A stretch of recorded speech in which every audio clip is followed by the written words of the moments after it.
And that's actually one of the reasons, as I alluded to in my introduction, that Happiness is such a unique book in a way, in that it sort of has that double use or double meaning to it, where so it's a book of the history of philosophy, the way this particular subject has been treated throughout history, but also through that history we get a sense of a sort of a practical guide that maybe when people finish reading the book they might be able to orient themselves at least towards a happier life. And again, why did you take that approach? Why did you decide to go with this kind of this mixed approach?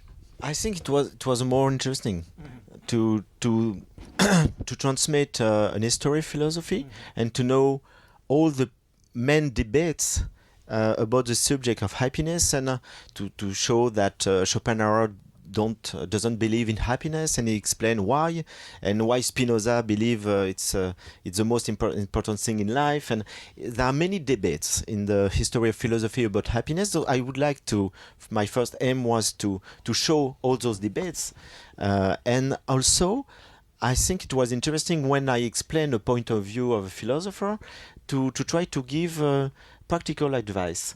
And for example, actually, cognitive science is very interesting about the brain, and they try to understand the connection between the brain and the chemical substances and happiness.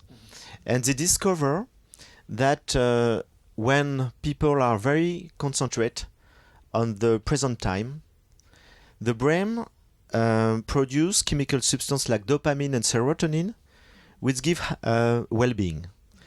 And it's very interesting because all philosophers say the same thing. If you are concentrated on the present time, if you are not thinking to the past or the future, you will be much better. So it's an explanation of what said all the philosophers. And so I try in this chapter to explain how to be present at the moment.